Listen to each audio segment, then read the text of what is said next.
Hi guys, my name's Ali Johnson. Great to be with you to share some tips and tricks. I'm really excited. Thanks Tim for asking me. I'm a digital evangelist, which is a great job title, but essentially I work between Cliff College and the evangelism and growth team. I oversee digital projects, digital training, loads of that kind of thing.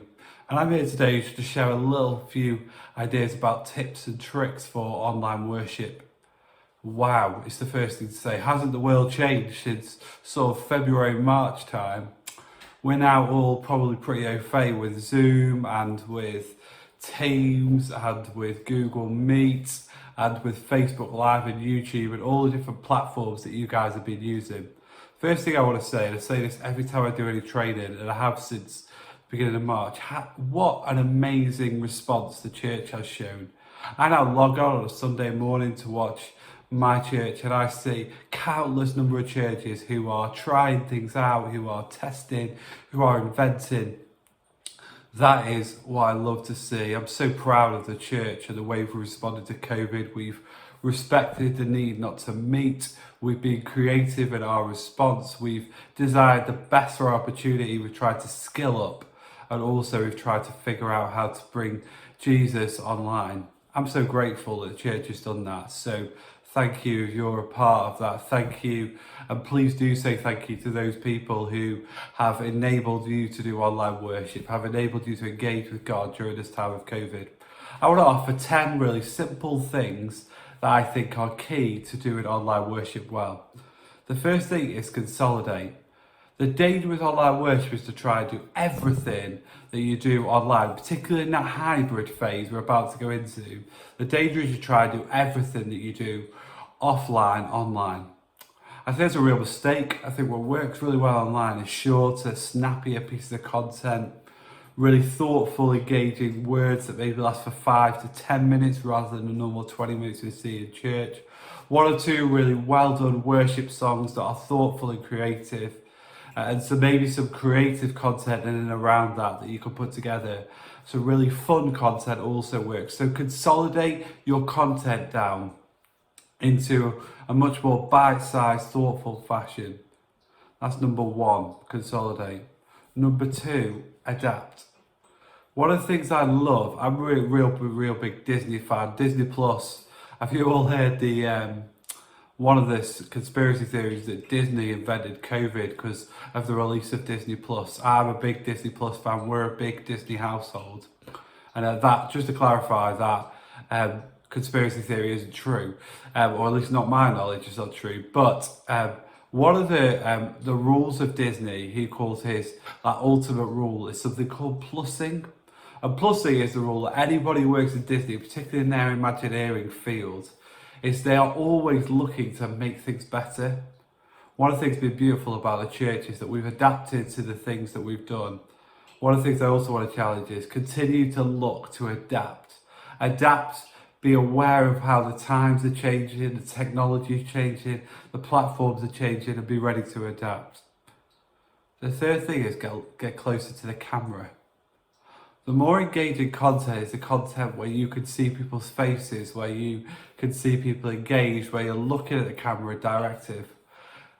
The best online worship content is where people can see the whites of your eyes in their home, where they feel like they're with you, engaged, not miles away, stuck at the back of a church as a second thought, but instead deeply engaged in your life, in your church, and in your witness online. The fourth is, one of the amazing bits of research, one of the amazing statistics that we see online is that most people switch off after the first 4 or 5 seconds of joining online worship. We particularly see that on Facebook and YouTube. So remember always that we need to draw people in, that we need snappy, sharp bits of content. At the beginning of your worship, there needs to be a really quick explanation of why you're here. Get people excited and engaged. Use the comment section and the bit where you type, depending on what platform you're on. Use that as a way to engage people in online worship. The other thing is, think beyond the live stream. We need to think how to build, if you're going to build online worship, how to build a really engaging, wider platform. So yes, your Sunday morning worship is key to engage in a church, but also think about how you could do WhatsApp home groups, how you could do youth work online, how you could do children's resources. Think wider than just the base online worship and think of ways that you can deeply engage people. The sixth is dream big. Maybe it's time for us to think about different ways of doing church, about different ways of engaging our communities online. We need to think about different ways of doing evangelism online. One of the things I'm super impressed with is the church has gone online really well. But one of my concerns is that we've just engaged the people who are already engaged with church. That there are loads of people out there that during this period have been searching deeply for faith, searching deeply for ways that they can engage. One of the things we can really do is we can think about how we can engage those that aren't of faith, how we can create bits of content that engage that don't know Jesus yet, that care about social justice, that care about their communities, that care about their children's futures. Maybe it's time that we as a church stepped out to engage those people online. The seventh thing I want to say is, as we go into the hybrid phase, I was part of a team that put conference on, that put festival at home on. One of the things that I was really aware was we were under the microscope because people were watching how we did things. Actually, when we take our church online in the hybrid phase, we need to be really aware that we will constantly be under the microscope. That we need to be really aware of how we do social distancing, of how the camera shows a wider shot so we can see what people are on the platform and how they're spaced out. So we can be really clear that we are following the government guidelines and all the things that we need to be doing.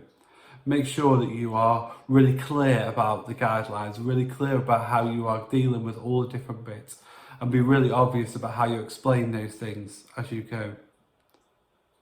The eighth thing I want to say is make sure you're connected with the whole family. Remember that if you've got families in your church, the most likely their kids will be watching a live stream or engaged in the home groups. Make sure that you've got content that is available and maybe resources or things that you can encourage the kids to do as your adults are engaging in worship. The ninth is make sure your website, your Facebook, your Twitter, your Instagram, whatever platforms your church is using, make sure they're updated. Because generally what young people will do, or any age people who are online savvy, they might be watching your church on YouTube, on the TV, and they'll go on your phone, or they'll go on the phone and they'll Google it, and they'll check out what's going on, or they'll want to engage deeper. Make sure that you've got a bigger platform than just the thing you're doing on a Sunday morning. Keep your website updated. Websites are a really important place people go to, a hub of information. The 10th thing is, let's create worship that is always ready for our online guests. Always be prepared that someone may be watching that doesn't know Jesus yet. So we need to be careful about the language, we need to be careful about in jokes, we need to be careful about the way we speak in our worship. I'm going to run through those one more time. The first is consolidate. The second is adapt. The third is get close to the camera. The fourth is hook viewers in from the beginning. The fifth is think beyond the live stream. The sixth is dream big. The seventh is always be prepared to show how you're meeting the guidelines. Eighth is connect with the whole family. 9 is keep things updated, social media and your website updated. The 10th, the final one, is be ready always for new people. And the final thing I want to suggest is prayer. I still really fundamentally believe that prayer is one of the most important things we do as a community of faith. Be really prepared as you do the worship, be prepared to pray for those people that are watching your content. As I prayed for you before I started this video, so should you be praying for the people that are watching this content. And finally, I want to end with Disney all over again. I am so proud of what you're doing, but let's continue to try and improve and grow. Disney said plussing was his ultimate golden rule. Making things better was his ultimate golden rule. Let's continue to aspire to improve and grow and change and pray as we do it. Thank you for watching and pray for you all.